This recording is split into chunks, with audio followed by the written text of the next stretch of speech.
budget. Nako. Alam niyo po ba yung Ximenet, no? Ximenet like my answer. Yung alam niyo po ba yon, mga kababayan? Kasi po parang yun yung naging depensa ng ating pangalawang pangulo sa paghingi po ng budget sa Kongreso, mga kababayan, ng Office of the Vice President.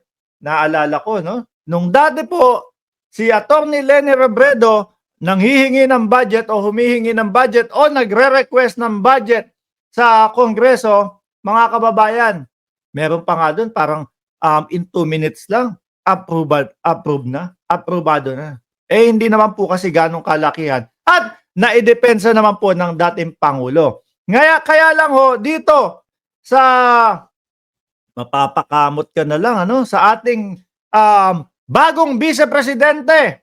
Nako po. Parang ang lumalabas ho kasi sa mga kababayan natin, mga bossing, humihingi ka ng budget, pero ang yabang-yabang mo. Ganun po ang pagkakaintindi po ng karamihan ng ating mga mukhang masisiro po at posibleng masiro ang budget ng Office of the Vice President. Pakinggan ho natin ito, mga kababayan. Now that we invite... Ayan po. No? Shout out po sa One News. Mabuhay po kayo, One News. Pahiram po ng video. Ma'am Didi Reyes, salamat po. Mabuhay Philippines. Good evening, everyone. Salamat po sa inyong super sticker o game. ...you to talk about, which is the one from the other night with Vice President Sara Duterte, which got heated, kind of understating it. You made headlines for calling her out. What to you was the biggest issue about her demeanor throughout the hearing? Well, the biggest issue is this, she appeared before us so that we can talk about the budget of the Office of the Vice President. Now, whether it be...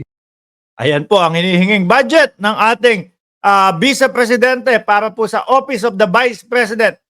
Tumataginting po na 2.37 billion pesos. Mga kababayan, ang laki ho niyan. So nga mga kababayan, kaya naman po naimbitahan ng ating Vice Presidente para tumungo po diyan sa Kongreso dahil siyempre po ang Kongreso, Ang Kongreso ang nagtatanong, ang Kongreso ang nag-uusisa kung saan gagamitin ito, paano mo nasabing ganito kailangan yung budget, etc., etc. Subalit ang sagot po ng Vice Presidente doon sa ipinasa ko, nandiyan na lahat. Bahala kayo kung gusto nyong i-approve o hindi. So, ayan nga po. Tuloy. The budget that we will talk about on the 2025 budget, every congressman has the right to be able to scrutinize the budget, how the budget was used in 2022 and 2023 or 2024, before we talk about the budget of 2025. Yes, we find out all the while, all of the questions of the congressman, since the beginning of the briefing, pare-pareho yung sagot niya. Medyo nainis na rin ako. Kaya bumaba ako and I begin to ask her a very simple question. Yan. And what was that question? If she believes in the Constitution nakalagay, if Congress, the representative of the people, have the right to scrutinize the budget of every agency, I think not even... Correct. Kasi po mga kababayan, 17 pong mga congressman, yung magtatanong sa ating Vice Presidente. Hindi naman po ibig sabihin na pag ang congressman ang nagtanong, tanong po ng pangsarili nila yon o tanong para malaman nila yung sarili lang. Hindi po. Yung mga nagtatanong po sa harap ng Vice Presidente ay representante po ng mamamayang Pilipino. Yung tanong po nila ay rumerepresenta na gustong malaman ng bawat Pilipino kung ano ang magiging sagot ng ating Vice Presidente. Ngunit subalit datapwat mga kababayan, ang ating Vice Presidente, nakakalungkot maisipin pero kailangan natin ipaalam sa taong bayan na iisa lang po ang naging sagot ng ating Vice Presidente. Sa madaling salita, wag nyo na akong questionin, inilatag ko na dyan, aprubahan nyo. Kung ayaw nyo, edi wag. Kung gusto nyo, edi aprubahan nyo. Siguro dito ho, bumalik sa akin, nag-flashback ho yung mga dati, mga kababayan. Siguro ito yung dahilan kung bakit ang ating Vice Presidente kapag ka naglalabas ng pahayag, kumbaga laging nakapost lang sa Facebook, laging nakaano lang o nakasulat na diyan o kumbaga pag meron kayong katanungan, it is what it is ang sa aking sinabi. No? Kung may katanungan kayo, diyan na lang kayo sa comment section. Hindi na kailangan harapan ako sumagot. Siguro hindi kaya ng ating Vice Presidente, mga kababayan. Ano? O itutuloy ko po Ngayon, si Congressman Benny Abante po, iniba niya yung tanong. Kagaya po yung sinabi niya. Kasi sabi ng ating Vice Presidente, lahat ng tanong niyo parang scripted naman yun Oh. Hindi man yun eksaktong sinabi ng Vice Presidente, pero ganun po ang pagkakaintindi natin. Lahat naman ng katanungan ninyo Parang scripted na yan Inaral po siyempre ng ating mga congressman yan, mga kababayan. No? Para marinig ng taong bayan kung ano talaga ang magiging sagot ng Vice Presidente. Dahil nga sabi niya, ganon, iniba po ni Congressman Abante ang kanyang tanong. Ang tanong niya, may karapatan ba ang Kongreso na i-scrutinize ang Vice Presidente pagdating sa usaping budget? Ayan. So, ganun pa din po ang sagot ng ating Vice Presidente. Yes or no na lang po yun, mga kababayan. At ayon po sa batas, maliwanag na maliwanag po, Congress ang magtatanong, Congress ang magpapasa tungkol po doon sa budget. Kaso sagot ng Vice Presidente, yun pa din po, mga kababayan. No? Nandiyan, ipinasa ko. Kung gusto nyo, checkan nyo. Kung ayaw nyo, kisa ninyo. Tuloy. The agency of the Vice President, I told her in every agency, and she refused to answer. Congressman Abante, I'm sorry to point this out, but last year kasi, the way she was treated during the budget deliberations is different from this year's. It was night and day. Yes. Last year, her budget was approved within 22 minutes. No single That's right. question, no single question asked. 21 of the committee members approved the motion by Representative Marcos, Sandro Marcos, to, approve her budget without asking any single question.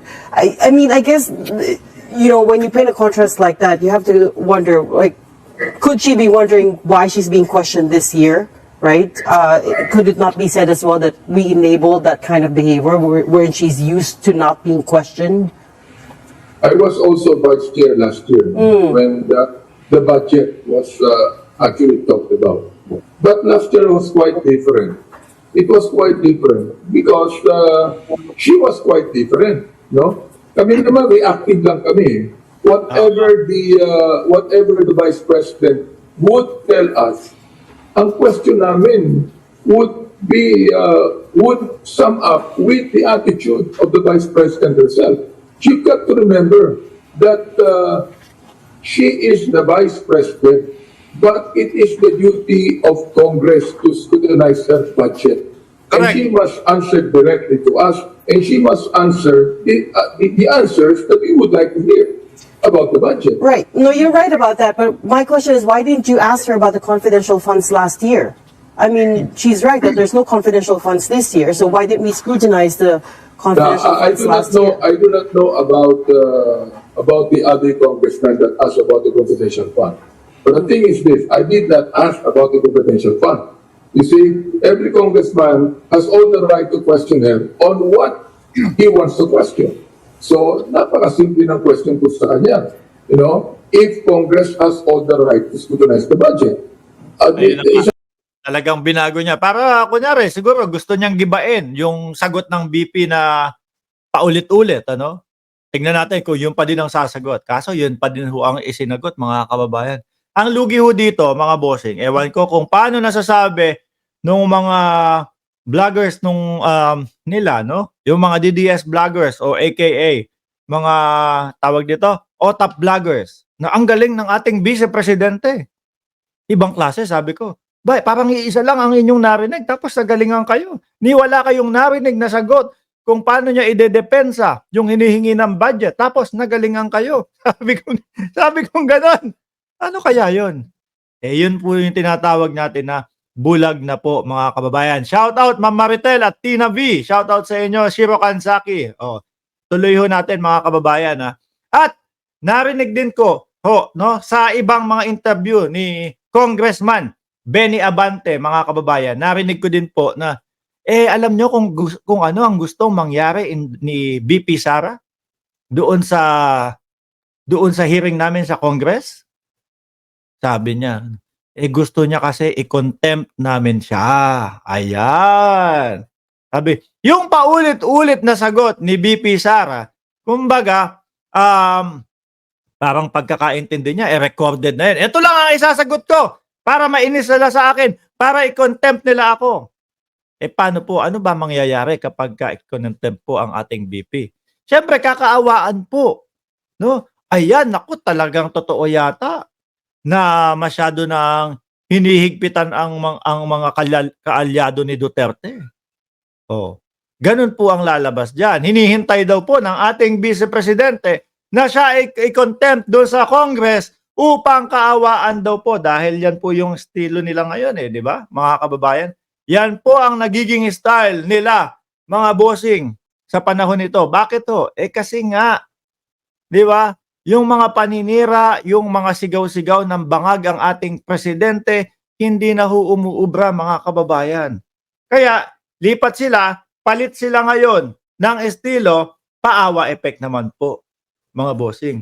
Paawa effect naman po, no? Baka sakali na maawa sa kanila ang taong bayan. Maibalik sa kanila. Sabi tuloy ni Tina B, she may not she may not like my answer. She may not like that. Ito, mga kababayan.